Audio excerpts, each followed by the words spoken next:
Now, Black is saying it's hard to legislate hate. When you name other countries, it's kind of unfair because the race relations and hatred are different. So there's a lot of layers to it, not just gun control. But But okay, so I am a deep believer that things happen for multiple reasons. yeah, You know that there is obviously there's an undervalued human being who becomes bitter and is disenfranchised from society, who then is not properly treated or supported, who then has access to firearms, who then is triggered. There has to be some immediate trigger to get to the actual shooting that we just had. So there's a lot of steps that go into it. I get that. I appreciate that. But what you can do as a society is make this as difficult as possible. Yeah. And part one of that is get rid of the goddamn guns. Regular run-of-the-mill citizens do not need firearms. You don't. And you don't need AK-47s at all. There's no justification for that. And then, when these people emerge as problem people, before they ever get to a gun or whatever, they need to be kind of like put on a path to potentially be rehabbed before they get to that this. point. And we can't, go through the school system, pretend kids are normal when they're not. When kids have some issues, they have to be addressed. And parents have to confront that, because a lot of parents have a vested interest in, my kid is normal, he's okay, he's just coming around, and that sort of stuff. No, you got to own up to the fact that your kid is a fucking problem. And bad parents have to be identified, because a lot of the triggers there are sexual abuse, verbal abuse, emotional abuse. That's what creates these fucking monsters. It is. The gun control is tricky, man, because... It's not. Well, it's really not. Because they've done it in the UK. They've done it in Australia. We have the Second Amendment. We have the Second Amendment that these ignorant fuckers just love. Yeah. They don't even entertain that this is perhaps now obsolete. Yeah. So if you take away... You pretend to make this complicated. It's not. It's not. If you can take them all away, then yes, right? It makes sense. But people want that sense of entitlement of, protecting their home and protecting their children. Too damn bad. So, the cost of that's too high. It is. It is a false narrative. It is. How many people successfully protect their home? And what do these assholes with guns do? Are the guns loaded at all times when you have small children and you're going to protect your own home? So, yeah. Is the gun near you in a moment if somebody rushes your door that you could do that? And my big one, I've always contended is, do you have the balls and fucking skill to fire a meaningful shot when it matters? Probably not. When the shit hits the fan. Most people can't throw a punch when it matters. Yeah. It's a false narrative that needs to be fucking eradicated. Yeah. That's tough, man. It's not. No, I'm saying it's tough that the law probably would never change. It probably won't, because there's too many people invested in this nonsense. And when Steve's talking, he's simply talking about background checks. He's not you know what I'm saying? He's not even talking about actually the right to getting bear guns arms out of circulation. Yeah, he's talking about. He's not talking about pulling guns out of Walmart, next level, Academy Sports, and these other places. Next level background checks. He's not even talking about taking away the AK-47, where if you want a gun, maybe you could have a small pistol or a hunting rifle. Nobody hunts with AK-47 unless you're hunting fucking kids. Yeah. I'm going to read a couple more comments from Black, just because he's playing devil's advocate here. Thousands of people protect their home. Bullshit, I'm calling that. Yeah, thousands of people protect their home. Give me real stats on that. I don't buy that for a minute. When I think about that, and I don't know why I always think to this one scenario, but I think to the football player Sean Taylor. He's in his home. Two very young kids come to his home to rob his home. He's asleep. He has guns in the house. He has them for him. In his room, in his living room. He has them in his other room, and he has them in the car. He has plenty of guns. And yeah, it's just he's dead. He's dead. And the kids, that's my point. The kids didn't even want to shoot him. They shot him in his leg when he jumped up. But like you said, man, when you're home, You're not thinking someone's coming to rob you because no one has came in years. You have been on your own, and they just come on this random day. Like like you said, is your gun loaded? But why is it loaded when you have kids? Here's a stat. The real stat, a gun in the house only increases the chance of a family member or a suicide by 43 times. Wow, that's a stat. That's what I've always believed. Yeah. That's, There you go. Because I look at the other one, we want to talk about football. I think about that guy with the Chiefs who got in a fight with the fiance or the wife, kills her, Belcher. then kills himself in front of the facility.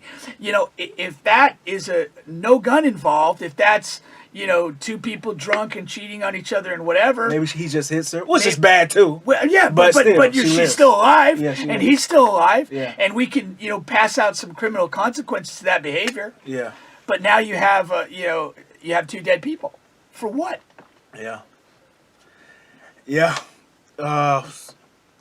What do you what do you do? Black Seizure Point, man. That's true. That's a win, man. Yeah, shout out to Pink, man. Good I've won W's. since I opened my mouth. But but what do you do with the people that already have guns, right? Say if we've had enough, and this is the year that we said okay, we need to change gun laws. How do you fix that? Because so many people have loaded up. You have people down south, man. It's like they're ready to go to Afghanistan. How many guns they have in their house? yeah, you turn them in or you get arrested. And if we have to have a standoff, we'll have a standoff and shoot your ass. It's your choice. Yeah, it's your choice. It's your choice. Yeah.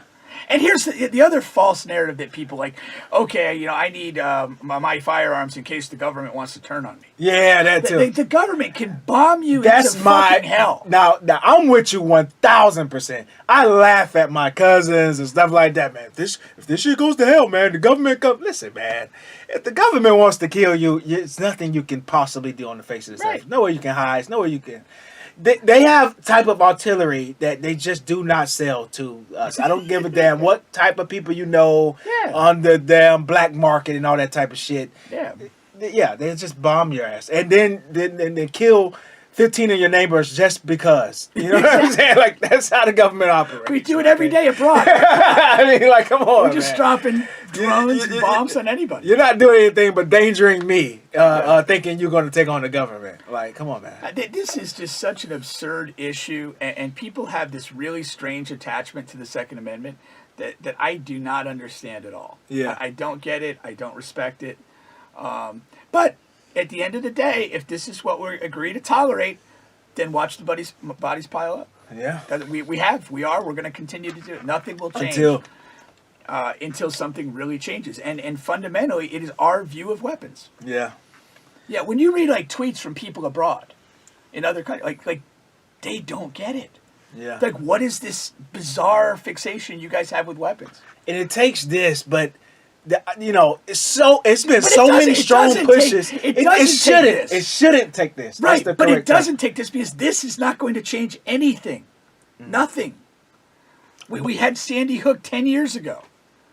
But look at how many other pushes they make. They make pushes to change the weed laws. Make pushes to, for the PETA. There is deep down a perverse attachment to the Second Amendment. Yeah. And maybe it's rooted in insecure white people. Yeah. Wouldn't surprise me at all. They're problem. They cause a lot of fucking problems. Yeah. But that's the ridiculous part of this. Yeah. We appreciate you guys. Horrific Mango and Just Black TV on YouTube, man. Comment and everything. We really do appreciate that. Yeah. Yeah, man. We'll see where it goes. Like you said, it probably won't because of It ain't like you going said. anywhere. Yeah, man. The right to bear arms. That's probably the most protective amendment that they have. Like I'm sorry, a sense of entitlement. People are they have a deep like rooted, perversely, deeply attached to that amendment. Yeah. Probably more than any of the others. Yeah. And it's but again, like, what do we expect in a society, in a country that preaches division, that preaches its politics on fear? Yeah. That's what we do every election. And so what do you expect? These people are going to cling on to their weapons. And it has this multiplying effect. You have the white politicians preaching to the white people that you're in danger from the minority. You're in danger from the person of color. You're in danger from people coming across the Mexican border and coming in rafts to Miami. And they weapon up. And then people like our guy Will Lee, he's a black American, and he's like, I'm not going down without a fight. I'll weapon up if you are. And there's something to be said for, like, people of color, as many of you as possible, weapon up, join the NRA, scare the shit out of people. Yeah. And maybe that changes. But that's not an answer either, man. It's not at all. No, it's not an answer either. Just And, keep a lot of us feel that way. Like I said, I have a lot of family members that feel that way, and once again, I mean, it's none of us wants to hear it, but if it comes down to a race war, I mean, I'm sorry, people, but look at the numbers. We're severely outnumbered in the United States of America. If the whites wants to come down and wants to fight all the blacks, I mean, what do you want us to do? We're severely outnumbered. So, I mean, once again, it's just kind of no use. But it is not going to happen realistically. But again, in military, history, being outnumbered is not the only thing. I mean, guerrilla warfare is successul. Stalemate warfare is. I mean, Afghanistan did it against the Soviets back in the 80s. But we don't Vietnam did it against us. But they owned a certain type of. They out-artillerize. You can't out-artillerize whites in America. Like, you're just not going to. That's not going to happen. But you don't fight the same battle. I mean, the Soviets had way more than Afghanis did. But you fight the guerrilla fight. You fight the fight of annoyance, of perpetuation, of just long game, never giving up. You can't kill an idea. You can't kill a purpose. You can't kill an existence, unless you're going to fight a war of extermination. And most people don't have the stomach for that. Yeah. I mean, I'm not in favor of it, but I mean, there is some precedent to say our willingness just simply to not give up Yeah. at any cost and continue to harm you, to strike soft targets. What is terrorism? I mean, that's what that is. That's what that is, basically. That you're kind of outnumbered. You fight in a way that like with terror, with fear, and that's a way to do it. Way to essentially stay in the game. Yeah.